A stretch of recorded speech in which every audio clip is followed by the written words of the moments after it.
Bago tayo mag-start, no, gusto ko lang i-acknowledge na nabasa ko na politically inclined pala yung roots nitong issue na to. However, magfo-focus tayo doon sa sinabi ni Ella Cruz na history is chismis. Wala tayong political colors dito, no? And gusto ko rin, ina-advise ko rin na sana ay healthy yung discussion sa baba at mag-focus tayo doon sa kanyang statement. Kasi nawindang ako talaga. Lahat talaga, puro ito yung mga post na nakikita ko. Si Ella Cruz, inisip ko, sino ba si Ella Cruz? Tapos naalala ko siya pala yung yung nagta-twerk, di ba? Twerk, ganon. At siguro para sa kanya na rin, no? If papanood niya naman to, ayoko rin naman kasi mag-hate. Lagi ko naman yan sinasabi sa inyo. Lahat ng pagkakamali natin is opportunity to learn. Diba? Ay, yun na din ang gusto ko sabihin sa kanya. Hindi rin naman ganun kasi kahirap sabihin na mali ka. And honestly, nung nakita ko, nung nabasa ko, medyo mali nga yung statement. Anyways, basahin natin yan. Sana ulit ha, walang mag-aaway sa comment sections. Tapos na ang eleksyon, walang magsasaksakan at healthy discussions lang po tayo. So siya pala nga yung Torque Queen. Unfamiliar ako sa ibang mga gawa niya, pero kilala ko siya. Anyways, like, share, subscribe, and hit the notification bell kayo. May 500 Gcash giveaway tayo sa lahat ng mga sumasagot ng ating questions of the day. May winner din tayo for the month of June. Popost ko sa end ng video na to, kaya manood lang kayo at huwag kayong aalis. So ito na. Tignan na natin yung issue na nagpagulo sa social media kahapon. Ang dami mga sikat, no, na nakita ko, nag-comment din about this. Ang dami talaga nila. So ito yung sinabi niya. History is like chismis. It is filtered and dagdag na rin. So hindi natin alam what is the real history. Ayun. Medyo may X, doon pa lang may X kasi binaback upan po ng mga proof, resibo, ang lahat ng pinag-aaralan sa history. Minsan, na-update ng naka-update dahil kulang yung mga detalye pa. Nararanasan naman natin yan, no, yung akala nating mga ano pala dati, ganyan, ay ganito pala. Kasi may mga na-uncover tayo ng mga detalye na nagbibigay linaw sa lahat ng mga, kagaya na sinasabi to, filtered at dagdag na sinasabi niya. Meron yun, may pruweba yun, and hindi siya chismis lang. Yung chismis kasi walang basihan, di ba? Andoon na yung idea, sabi niya, pero may mga biases talaga. As long as we're here, alive, at may kanya-kanyang opinion, I respect everyone's opinion. May mga biases naman talaga pagdating sa history, pero facts are facts, no? Kung bumili, kunyari ha, 10 days ago si Clara bumili ng video game sa ganito, no? Sa, kunyari, Data Blitz. May resibo yon, no? At hindi mo pwedeng sabihin na bumili ako ng game sa ibang store. Kasi may resibo, may proof. Ganun lang din yung history. O kunyari, kukwento nila si Claro bumili ng video game. Hindi alam. Pero kung nandun na yung resibo, nandun na yung na-proof na nasa Data Blitz ako bumili, naiintindihan nyo? Kaya na pinakasimpleng pag-explain na kaya ko gawin, pasensya na kayong lahat. So ayun lang, medyo eki siya doon kasi hindi mo talaga pwedeng baliin. There is only one version of truth. May kanya-kanya tayong bersyon ng pagkukwento ng katotohanan, pero the truth, iisa lang yan. At may mga pruweba tayo, kaya papalapit ng papalapit sa katotohanan ng mga kwento natin. No, habang may pruweba, habang napag-aaralan, papalapit ng papalapit tayo doon sa katotohanan. Sana'y naiintindihan nyo. Ayun nga, marami nga nagsasabi, opinions aren't facts. Kasi nga, teka, basahin ko lang din ang buong. Teka, labo kasi ng mata ni Claro. Pasensya na po kayo. Ayan, sabi niya, as long as we're here, alive at may kanya-kanyang opinion, I respect everyone's opinion. Hindi opinion ang katotohanan. Yun lang. Hindi ko na palalalain yung aking kwento today. Pero tignan natin yung mga comments ng mga tao. Basahin natin. Ang lala talaga ng mga reaction ng mga tao. Tignan natin to. Graduate ata to, boss ng PBB University. Ayan na nga yung sinasabi nila kasi hindi to malayo, no? Itong issue na to dun sa Majoha. Ganon-ganon lang din to, di ba? Kung hindi natin na kukutyain yung pagsabi ng majoha, baka majoha na rin yung tawag natin ngayon, di ba? Shame on you. Kakatwork it like Miley mo yan. Baka nag-aaral sa TikTok University si Ella Cruz kaya nagiging mangmang na din. At totoo naman, at nakikita ko rin no, na maraming kumukuha ng facts sa YouTube at TikTok. Ngayon, huwag kayo maniniwala miski sa akin, no? Do your own research sa lahat ng mga bagay-bagay, sa mga kwento. I think, no, dinadigest lang natin yung mga kwento at face value. Yung title lang, ganyan lang. Galit na tayo. Yung title lang, hindi na binabasa yung mismong articles. Yun yung napapansin ko rin talaga. Napanood lang yung video, hindi na verify. Ganong mga bagay. May mga nagtatanong, di bakit pa pag-aaralan yung galit na galit yung mga historians nakatapos ng mga courses na may kinalaman sa history. Galit na galit sila. Ba't nag-aaral pa kung chismis lang din naman, di ba? Na walang basis nakuha mo lang sa kapitbahay mo. At ganong mga bagay.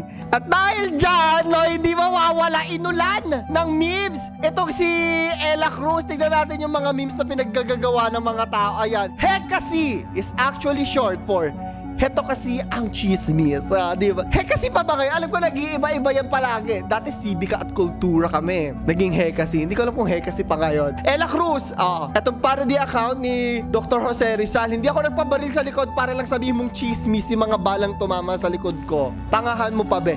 Galit na galit talaga yung mga tao. Ayan, I understand. Pero ayoko na makidagdag din sa hate, di ba? Eto pa, how historians do their work. Yan, kita mo yung picture. Inaaral talaga yan, te. Inaaral, sinusuri, vine-verify. Kaya hindi mo pwedeng sabihin na chismis lang ang history, te. How historians do their work according to Ella Cruz. Chismis, man. Yan na talaga yung picture ng mga marites, di ba? At meron pang isang video, apology video, I think, I think meme lang to. I just really want to say, I'm really sorry for tweeting that. Pero please do not question my love for Blackpink. Hindi ko alam kung anong issue niya dito pero may kinalaman sa Blackpink. Hi sa mga Blinks na nanonood sa atin. Natatawa ako, may isang Blink na nagsabi, Kuya Claro, Blackpink comeback conspiracy theory.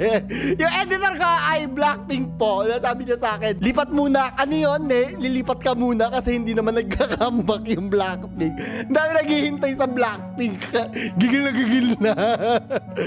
Okay, next one. So, tingnan na natin yung sinasabi ng mga actual historians at may pinag-aralan sa history. Actually, mismo mga teachers, galit na galit din. Nakikita ko sa comments. So, ito ilan sa mga comment nila. Don't confuse history and chismis. History may have bias. Totoo naman. But it is based on fact and not opinion. Real history is about truth, not lies, not fiction. Tama yan dyan si Sir. Filipino public historian. O diba? Mas matalino sa atin yung mga yan, te. Eto pa, may nakita ko. Nag-flex pa siya ng kanyang sedula. Ano tawag yan? Yung degree niya from PUP. Naku, napakadami mga matatalino po dyan. PUP to kung di ako nagkakamali. Natakpan ko po kasi. Pasensya na. Si Sam Cantiga sabi niya, Hi Ella Cruz. Hindi chismis ang history. Ang pagsulat ng kasaysayan ay ayon sa scientificong pagsusuri ng mga batis. Ano yung batis? Ang lalim. Upang mahalaw ang naratibong sasalamin sa makatotohanang pangyayari sa nakalipas. Ito po ang curriculum namin. Ang pagchichismisan namin noon ay saan may free food na conference at saan magandang libreng tumambay. Okay. Again, Bachelor of Arts in History. Not chismis. Gina talaga sila, te. Kasi naman, di ba, hindi ko alam kung ilang years yung courses nila. Pero may mga tao na nagde-dedicate ng buong buhay nila for history. Uncovering facts, no? Proving things, proving stories ng mga nakaraan. Buong buhay nila hinati. Di ba, nakikita mo yung mga tao talaga. May art pa nga yung pag-preserve ng mga libro, mga ganyan. Mga bagay-bagay. Pinanonood ko yun pag nadadaan sa newsfeed ko, yung inaayos nila yung mga yung mga librong nasira. Ganun talaga yun. Hindi kasi pwedeng alisin talaga yung mga facts na tinatawag, yung mga pruweba na tinatawag. Hindi yan, ay ganito lang. Sabi kasi ng ganito ko, ganito daw ng ganyan nangyari. Hindi! Hindi ganon. Wag ganon. Sabi kasi sa YouTube, sabi kasi ni Claro, may ano daw, May snake man. Hindi ganun, te! Aalamin pa rin natin. Siguro kaya din ginawa ko to, no? Lagi ko namang sinasabi. Iniisip ko muna kung anong matinong maiaambag ko ta issue bago ko i-greenlight yung sarili ko, bago ko bigyan ng go signal yung sarili ko. At naisip ko na siguro mensahe na lang din sa ibang influencers. Malaki yung impact kasi natin sa mga nanonood sa akin. Miski ako nakikita ko eh. Kahit na, kunyari sa mga content ko, i-explain ko yung kung ano yung scientific explanation. Meron pa rin talaga na naniniwala na, kunyari mystery talaga, horror ang isang bagay, mga ganun bagay. Nasa ano lang, kalahati ng video lang natatapos. May ganun kasi talaga. Sana naiintindihan nyo ako. So may responsibility tayo sa mga nanonood sa atin. Isinasabuhay nila. Alam ko to kasi yung mga pinanonood ko noon, sinabuhay ko rin talaga yung mga sinasabi nila. Sila Lloyd Cadena, ganyan. Talagang may impact talaga sila sa akin na hanggang ngayon kinikerry ko. Kaya nga tayo influencers siya. Pero may influensya kasi talaga tayo sa mga tao. And yun yung responsibility natin. Sabi nga, di ba, ni Superman, teka ma-trigger yung mga tao. With great power comes great responsibility. Hindi si Superman yung joke lang. Baka ma-trigger yun. Yun. Totoo yun. Especially with Ella, nakita ko napakarami niya pala mga followers. Napakarami niya subscribers. I think, no, kung nanonood ka, I hope you find it in your heart to admit that you are wrong. Kasi, honestly, sa tingin ko, mali ka talaga. That's just my opinions. Opinion for the first letter F. And I also hope na katayo ng mga tao na nakikita siya, we find it also in our hearts to forgive her and let her correct her mistakes. Hindi kasi pwedeng ano lang, aawain lang natin yung tao, yun na. Doon na nagtatapos ng kwento. Hindi. Hayaan din naman natin silang itama yung mga mali nila, di ba? Ganon, kailangan mabait pa rin tayo para masaya. So, ang ating question of the day para sa araw na to, at huwag nyo kalimutan na mag-like, share, subscribe, and hit the notification bell. At sagutin nito, may 500 Gcash giveaway tayo. Inuulit ko lang. Naniniwala ka ba na chismis lang ang history? Ano ang reaction mo nung narinig mo to kay Ella Cruz? I-comment nyo na sa ilalim at ilalagay na rin namin ang winner ng 500 Gcash ng June. Message mo na lang ako sa Instagram para mabilis, ha? I love you. So yun lang po. Si Claudio the Third nagpapaalam. Love you guys!